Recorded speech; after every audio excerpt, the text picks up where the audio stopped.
In episode 7, my man Huey seals that deal. He takes Starlight to a fancy hotel, and those two share some sexual intercourse. And afterwards, they're having a little pillow talk, and Starlight asks him, why are we at a hotel? Why aren't we at your place? And Huey says, it's my dad. It's embarrassing. And she goes, I need to know that this is a nice thing and not a red flag that we're at a hotel. And he goes, look, you can meet my dad, but it's going to be a bad time for you. And they laugh about it, and the next day, she is called into a meeting with the rest of the 7. So you got Homelander, the Deep, Queen Maeve, Black Noir, and then she is the last one to arrive. Because Translucent's dead, and the Deep is in Sandusky, Ohio. And the whole point of this meeting being called is because Homelander has figured out exactly who was at Mesmer's house. He throws up a picture of Huey up on the board, and of course that makes Starlight kind of fall back in her chair, and she goes, why is Huey up there? And Homelander says, well, Huey is up there because Huey is using you to get back at the A-Train for killing his girlfriend. Homelander also makes the claim that Huey killed Translucent, which we know to be true, but Starlight is not buying it. And Starlight also claims ignorance, saying, I had no idea this was going on, but Homelander is not believing her. And right before Homelander's about to snap, Queen Maeve, of all people, comes to Starlight's defense,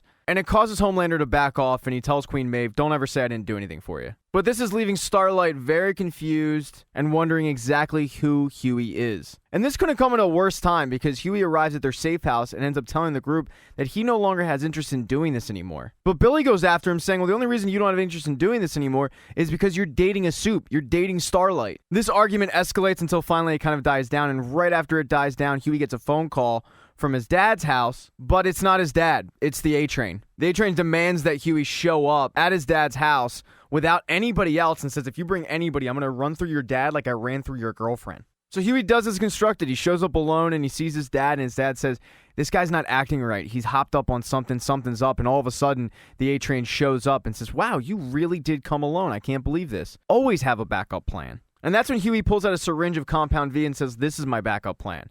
Now, the A-Train tries to act like he doesn't know what it is, but as soon as Huey starts squirting it out, the A-Train loses it. Huey says, look, I have a whole backup of this, and I'll give it to you. Just let my dad go. So the A-Train lets his dad go, and now it's just Huey and the A-Train in a room alone together. And Huey says, this shit must be pretty good if it's worth running through a human being for. And the A-Train reiterates that, man, it was an accident. He also says, I lost somebody too, you know. I lost Popclaw, and she did have a name, and you killed her. Now, of course, Huey didn't kill her. It was the A-Train that killed her, but the A-Train is blaming his actions on the fact that she was made by the group. The A-Train's getting more and more animated, and he says, you used Popclaw, so what I did was an accident, but what you did, that was calculated. And that intentional act led to her death. And then out of nowhere, the Asian girl, whose name in the last episode we learned is Kimiko, comes out of nowhere and breaks the A-Train's leg. Now, after the phone call to Huey, the rest of them realize they've all been burned, so Mother's Milk goes and grabs his family, and along with Huey's dad, they all head to the safe house. So while everyone's family is trying to find a safe space, Homelander is meeting with Madeline Stillwell and just happens to ask, hey, do you know what happened to this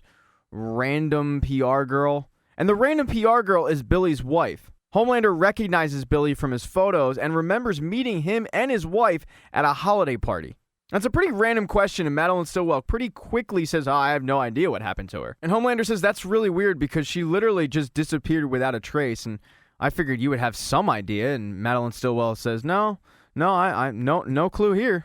So Homelander's very suspicious about what happened to Billy's wife, and he ends up flying to the home of the doctor who kept him in that lab. And after very little small talk, the doctor finally cuts to the chase and says, look, man, you're here because you want to know what happened to Becca Butcher, so why don't you just ask me? So you learn that at that Christmas party, Homelander asked Becca if she would run his social media account. But that wasn't the only thing he wanted her to run. The two meet up, and she was in his room for 3 hours, and when she comes out, it's pretty clear they were together. But Becca got pregnant, and that's not supposed to happen. No one knew that Homelander had that ability. But there she is, pregnant with Homelander's baby, and she had to sign an NDA and have the baby in an undisclosed location. She couldn't even tell Billy, and that's why she disappeared. And unfortunately for Becca, when she ends up having the baby literally claws its way out of her and kills her in the process, and then ended up drowning in a pool of its own blood.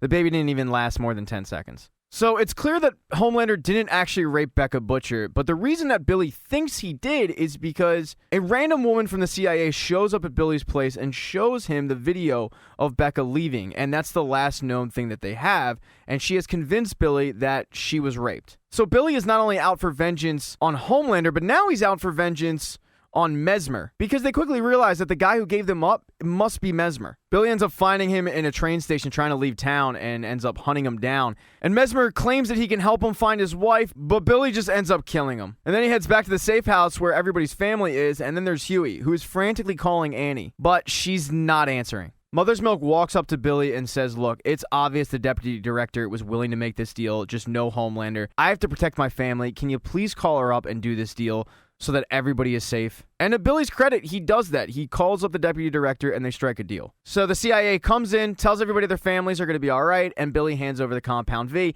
and now the CIA has everything they need to take down Vought. The CIA calls in Madeline Stillwell for a meeting and gives her all the reasons why she's screwed.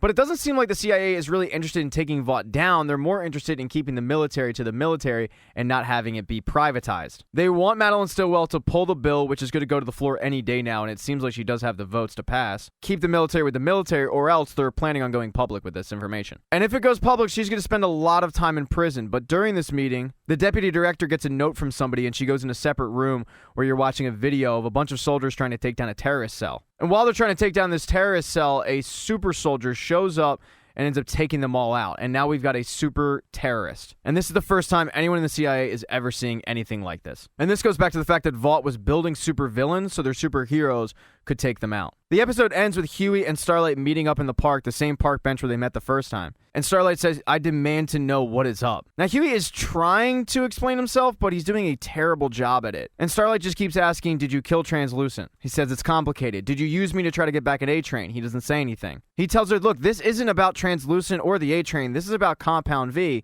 And he tells her that they've been hopping up babies since the 60s and that they haven't been blessed by God. And she says, no, we have been. We've been blessed by God, but it's obviously not the case. And out of nowhere, she is shot. And you look up and Billy Butcher is the one who shot her. And he yells at Huey, run. Huey initially goes back and just starts apologizing to Annie, but he does end up running away. It's worth noting, by the way, that it does look like Annie's alive, but she's still been shot.